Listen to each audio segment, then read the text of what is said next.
we have an article from Dan Favali in regards to overreactions for each NBA team. And the overreaction for the Chicago Bulls is one that I've been telling y'all about in regards to trading Coby White. We're going to talk a little bit about that, plus a trade idea that could send Nikola Vucevic to the New Orleans Pelicans. And are the Chicago Bulls trying to repair a relationship with Zach LaVine and Clutch Sports? Talking about all that and more right after this. You are now tuned in to Chicago Bulls Central, your number one place for all Chicago Bulls news and content.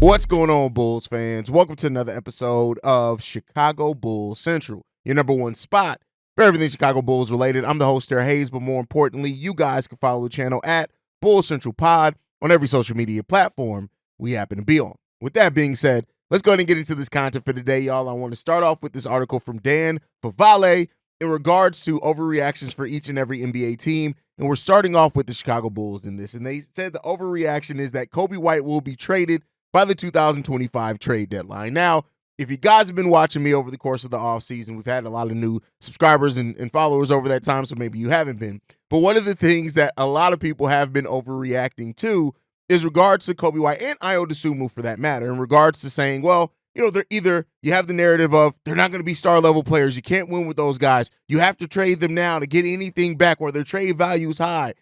And while I understand, and I've always said I kind of understand where that thought process is rooted in, this has been a front office that has sold too late on every single asset that they have ended up sending off. They just have. They just undersold on every single. They waited a year too late to 2 years too late on every single asset that ended up leaving the team or traded the team. And that was highlighted this past offseason with Alex Caruso.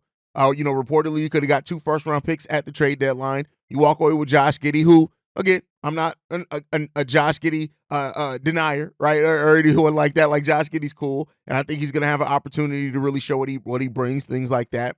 But they knock it because no picks at all that the Bulls got back, not even any seconds, and the Thunder ended up turning around and giving up 5 seconds in another trade, right? So then you have the DeMar DeRozan. Had you looked to move DeMar DeRozan when he was still under contract at the trade deadline, had you made the decision earlier that you were going to move on from this version of the team, you could have net more assets back. Then, also, Andre Drummond. He ends up walking for nothing in free agency. You reportedly got offered 2 second-round picks at the trade deadline. So I understand why a lot of Bulls fans are looking at Coby, looking at Ayo, and saying, hey, if we can't put either if we can't put this team together to where we are going on deep playoff runs, or if we don't see Ayo and Coby turning into legit star-level players, take advantage of the trade value being high. Hell, I even said that if the Bulls were to make Ayo Dosunmu available in the trade, I think he would be one of the highest trade values as far as production and contract plus youth in the NBA. And I truly believe that. But at the same time, and I love that this article points it out, is that at 24 years old, Coby White can be part of any type of future that you build towards. And he's just that young to be able to do it. Now, of course, you have the thing of at the end of next season, you'll have to extend him, and you could be put in the same situation where you end up, especially if he has 2 more seasons like last season. God forbid he extends his game even more than that. You can be put in a position similar to Zach LaVine, where you're going to have to give him big money to keep him here, and then maybe the ceiling of your team is extremely lower. Now, one thing that I will say to that, it wasn't just them re-signing Zach LaVine, and I think a lot of Bulls fans, of course, look at that because that's where the Bulls were at that time. It's the fact that before, to just create a team that was in the playoffs to entice Zach LaVine to stay here, you had to give up young players. You had to give up 3 first-round picks to build that team, and you brought in all aging pieces and veterans that were 30-plus. When you look at Vooch, when you look at DeMar, Alex Caruso, of course, wasn't that age. Lonzo wasn't as well, but Lonzo with his injury concerns. AC, was everything that we needed him to be, but he had some injury concerns his first couple of years here as well. So, you had to give up a lot of assets to just build that team. Now, the Bulls are in a situation right now where they own all their first-round picks other than one that needs to go to the San Antonio Spurs, whether it's this season or the Bulls keep it this season or next season, whatever it is. And I think it's a very different scenario. Had the Bulls re-signed Zach LaVine and been in a place where they kept all those assets that they sent out and they maintained a young core, we look at this a little bit differently, even if it did end up going the same way, whereas you're a play-in team most of those years, but you have these young pieces that then you can go out and move that are more promising. That's a very different prospect. And so I think I get why the comparisons are there. I understand why people and Bulls fans go initially to that mindset of, hey, let's look at what happened here before. And I mean, you're not wrong for doing that. But I think that, just automatically going to a mindset that Coby has to be traded because of whatever parameters that you're looking at, I just don't think that I don't agree with that. And that's something I'm never going to agree with. Now, I've said it before as well. I don't think that you can just say Coby White is untradeable depending on what's out there, what the market dictates. If somebody's like, hey, we need Coby to make this team a championship team, and we're willing to offer you whatever, name your price, the Bulls would have to at least listen to that deal. But at the same time, to me, when you draft a player, and I know this front office did not draft Coby White, but when they extend their game and they grow in the way that Coby White has, every year he's been here, his role has changed. Every year, even heading into next year after the season that he had last year. When you have that type of thing, it just, you want to keep that player around because he's shown an ability to adapt. He definitely puts in work in the offseason. And if you look at any potential left for Coby White, you have to give him the benefit of the doubt that he's going to maximize on that potential, mainly because of just the way, like I said, the way that he works so consistently. Like this is a dude who works. He works, man. And because of that, I love to see it, man. I love to see what Coby White is, who he's going to continue to be, and if he can continue to just be that guy that the Chicago Bulls do need. We'll see what that ends up turning into. But overall, Coby in his first year, of course, came in as a rookie, started one game. I think that one game he started to play pretty damn good at. And then on top of that, like Coby White is just like moved to the bench after years and things like that. Like Coby White has continued to grow and evolve. And you want to see players that are going to grow and evolve in your system if you can. And let's just continue to see how that's going to shake out for Coby. And when it comes to Ayo, even though this article didn't necessarily mention Ayo, I just kind of lump him in because I think it's part of the same conversation that all needs to stop. It just comes down to this, guys. And I know not everybody's going to agree with me on this, and that's perfectly fine. You don't have to. But when it comes down to it, I get that the Bulls are in a situation where naturally, because of how many assets that this team has given up over the years, we're in a natural place to want to recoup those assets. But you also have to ask yourself, how many of those assets, if you recoup, let's say you get a couple of first-round picks, how many players are going to turn out to be better than what Coby White is right now? And also look at the draft history of this front office. They haven't drafted anyone better than Coby White. They just haven't. Ayo Dosunmu's damn close, and Ayo Dosunmu, especially as a two-way player, he's not even done scratching the surface of who he can become. And I think that that's right now, but we're still looking at Coby White being the best draft pick by the Chicago Bulls that is still here in the last handful of, maybe even the last decade. And outside of that, right, because when was Jimmy? Jimmy was drafted well over a decade ago.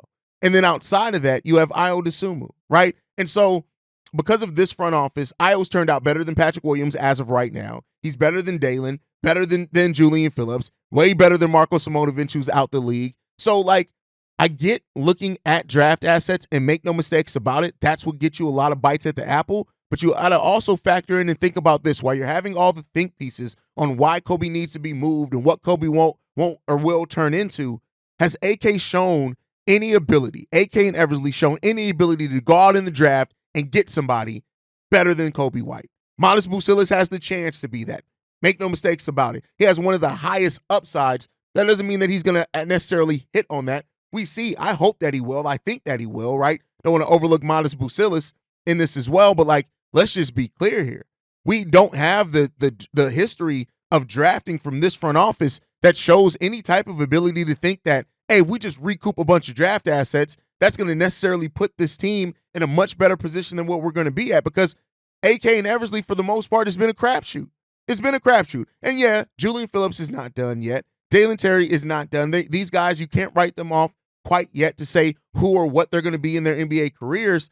But I mean, just here at the baseline, they haven't shown that ability either. So just going, I understand the mindset of just going after picks, looking at picks, being picks. I really do understand that. Truly, honestly, I do. But at the same time, like I said, you have to really look at what this front office's draft history is and factor that into anything that you're talking about. And unfortunately, like, we just don't have that draft history from AK and Eversley to say that, yeah, if we just get 5 first-round picks, we'll turn this thing around in 5 years. We don't know that. You still got Billy Donovan. We still haven't developed well. So when you have a player that has developed, despite everything that's gone on through this team, you have 2 players in Ayo and Coby who have found a way to develop, whether it's because of their offseason work, whether it's because of the Peter Patton, how much Peter Patton and the player development staff has helped them. You have players that, despite everything and obstacle thrown in front of them, have developed. And Ayo's went from initial rookie season where a lot of Bulls fans were high on him to fall from grace in that sophomore year to working himself back up last season. So to me, you want to bet on those type of guys that have shown their ability to develop, that have shown the ability to put in work, that have shown as well that they want to be here. And let it play out in unrestricted free agency. If Coby walks in unrestricted free agency, yeah, it would be another black eye on this team. And of course, it would be another thing that people look back and say, hey, why didn't y'all trade this guy? But at the same time, you can offer him the most money. Yeah. So, I'm willing to play it out. And I think ultimately, like, if Coby has another season like he did, if he has another season this upcoming year like last year, or even is better than that, you got to extend him early. Why even worry about it? Lock him into extension, extend him early. Even if you do look to trade him down the road, again, that team getting him doesn't have to worry about him walking. So that's the way that I personally look at it. You guys can let me know what you guys think on that down below. Thought it was a really interesting article and read. And anytime I see something that calls out Bulls fans and pundits, for that matter, as overreacting to the Coby White trade talk, which really isn't trade talk yet, I'm always gonna like that. So shout out to Dan Favali. All right, let's get into the next topic. So we have an article from Pippen Ain't Easy in regards to Nikola Vucevic and an interesting trade that would send him to the New Orleans Pelicans. And it seems like the Pelicans and Bulls, like, people just kind of see these two teams as natural trade partners because of a few different things. The Zach LaVine portion of pairing with DeJounte Murray. You have Brandon Ingram's contract there. And then, of course, the Pelicans do not have a starting caliber center right now. Right now, Daniel Tice is probably going to be the starting center, or they're going to move Zion to the center position, which is something that was rumored kind of a couple of weeks ago as well, which I still think would be kind of a weird fit type thing. But you have that also. And then Yves Missy, who, we covered here as a draft prospect, but he's also hurt and a rookie that was really raw. So the Pelicans have a clear need for a starting caliber center. Now, the question that we have here is this: would the Pelicans be interested in Nikola Vucevic to even get that, if that's the case? And that's where we have to stand at right now, is that would Vooch offer a situation for the level of starting caliber center that the Pelicans would want? Are they willing to take it? Do they have the defense to overcome what Nikola Vucevic's defensive limitations are? And they, in this article from Pippen Ain't Easy, they say that the Bulls, if interested in CJ McCollum, could use that to get the deal done, whereas they're not taking on the Brandon Ingram thing. They even call out in this article that Brandon Ingram's trade value is probably right around that of Zach LaVine's, which, I don't follow Pelicans news necessarily enough to know if that's the case or not. But you guys can let me know what you guys think on that one down below when it comes down to it. But overall, this is what I'm saying. When it comes down to this Vooch trade, I don't know what the Bulls are looking for in a Vooch deal, or even if they are truly looking for a Nikola Vucevic trade right now. And that's kind of been echoed by Vooch himself, who's also said that, like, hey, they could move him, they could not move him. But in this, Pimpin' Ain't Easy presents this deal: Nikola Vucevic and Chris Duarte, or Nikola Vucevic and Javon Carter for CJ McCollum. Now, many Bulls fans are going to look at that and say, another guard, another one. Why are we doing another guard? And financially, it really doesn't make a lot of sense for the Bulls. CJ McCollum is under a contract for 2 more years, just like Nikola Vucevic. It's not like CJ McCollum is at a huge position of need for the Chicago Bulls. Now, yeah, he is a three-point shooter. The Bulls do need three-point shooting. If they move Zach LaVine in a trade prior to this, or this was a precursor to the Zach LaVine trade, maybe you're doing something like that, right?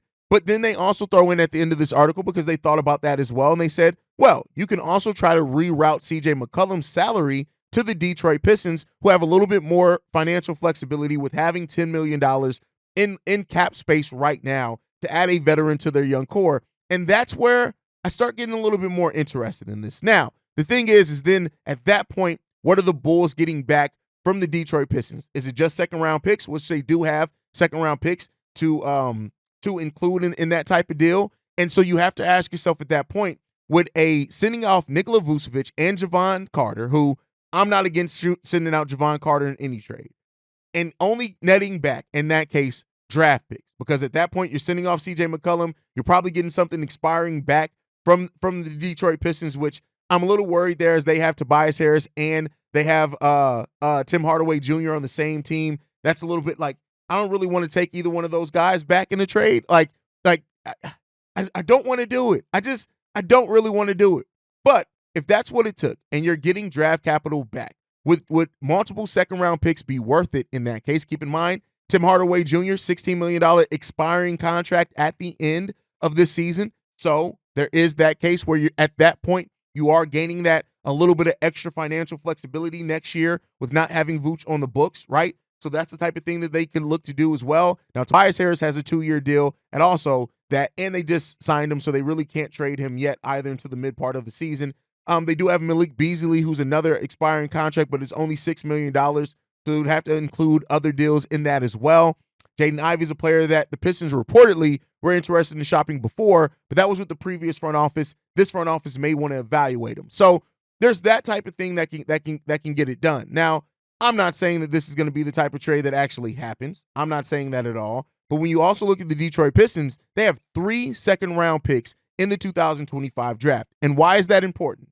Because if the Bulls, in a deep draft in 2025, do give up their first-round pick and they end up losing it because of whatever reason and it goes to the Spurs, having multiple bites at the apple in the 2025 draft, or even having a little bit of the flexibility to pair multiple second-round picks with a player to maybe move into the end of that first round where you can still get some really good talent at the end of the first round in the 2025 draft. That's something that I think the Chicago Bulls really have to take a look at and be interested in. But again, this is a high-level scenario. It's not something that necessarily is a rumor per se. It's more of a talk, kind of figuring out what all of the teams would want and be interested in. But ultimately, I'll say this. If the Bulls do move Nikola Vucevic and they're able to get multiple second-round picks or a heavily protected first-round pick that ends up being lower in that first round, regardless of what permutations it takes to get you there, and you're not really giving up anything that's part of your core or your future, I'm not mad at it. Now, I know some Bulls fans are going to look at that and say, well, we gave up 2 firsts for Vooch. We need to at least recoup 1. And by that, I'll say, I understand where you're coming from. And we'll see what the Bulls end up doing. Vooch may not even be moved. Like, this is the Chicago Bulls. There's a huge possibility Nikola Vucevic isn't moved at all. We'll see what happens with that. But let's get into the last topic that we have for today. And this is, based off the fact that the Bulls, in welcoming or wishing the Bears luck to the opening of their season, had Zach LaVine on that, and Coby White, as well as with Caleb Williams and Rome Odunze, in that graphic. And you've started to see more and more of Zach LaVine being included in some of the Bulls media, right? When you also pair in the fact that the Bulls team has signed multiple clutch sports players this offseason. Most recently, THT, also Jalen Smith, Kenny Lofton Jr. When you add to that Lonzo Ball, Zach LaVine, right? That's 5 players that are on clutch sports that the Bulls have signed. Now, I do think, and I said this even when we signed THT, that teams do agents favors, right? And they say, hey, we'll sign your guy, we'll give him a partial guarantee. That way he walks away with some guaranteed money. And it helps foster relationships with agencies. And with Clutch Sports being one of the biggest agencies out there and having a lot of players, it can go well for that. But I do think there's also something in this that the Bulls are realizing, something that a lot of us have realized, that Zach LaVine could be on this team for the foreseeable future. And by that, I mean more than just past this trade deadline. I mean heading into next season, which I did have a video on last week or week before as well on what's the chances of Zach LaVine still being on the Bulls long-term, meaning past this season. And I think that's a possibility in this. And if, Clutch Sports, who Rich Paul recently, earlier in this offseason kind of said some things about how the Bulls have handled it and the fact that, Zach LaVine's handled it well and, kind of throwing a little shade towards the Chicago Bulls front office and organization. if this is something to kind of start smoothing those things over. It doesn't necessarily mean that Zach LaVine is going to be a Chicago Bull long term, but maybe it means that, hey, we don't want this thing to be a disruption in the locker room. We want to show some good faith that we do mean to do well by Zach LaVine, that we do, intend to do right by him, whatever that means, however you view that. Let's foster some good faith between us and the agency, and let's just keep it pushing. It's not like the players that they sign don't necessarily fit a mold or can't be on the G League team, which I talked about yesterday, how the Windy City Bulls in training camp is going to be an interesting one for the Chicago Bulls. And I think that's something that you have to look at as well. Like, yeah, it's a conspiracy theory, make no mistake about it. But if you've been following sports long enough, you often know that some of the conspiracy theories that we have are only the tip of the iceberg, or how things really are going down, really in some of these conversations in some of these rooms. So I think that plays a part into it as well. But I do think the Bulls are trying to smooth this relationship with Zach ahead of the season, ahead of training camp, actually, because I think if you can have everyone ahead of media day and training camp, but kind of all on the same page, it eliminates any kind of discontent. And also, the last thing that you want, if you do plan on going into trade talks with other teams, is say, hey, I heard that Zach LaVine really hates it there, and he just, they want to be moved by any case, so we're not going to give you our best offer, right? So all those things, I think, point towards it just makes business sense. But keep in mind, just look at how these clutch sports players are treated over training camp. I think that's something to look out for as the storyline continues to grow. But you guys can let me know what you think down below. Make sure you guys are following the show at Bull Central Pod. You can send us any feedback, questions, comments, concerns. BullCentralPod@gmail.com. Lastly, if you want to leave a text message and our voicemail for the mailbag, the number to do so, 773-270-2799. We are the number one spot for everything Chicago Bulls related, but that's thanks to you guys. And like I like to end every episode on, go Bulls. Love you guys. See red if you can, y'all. Peace. This has been a presentation of the Break Media.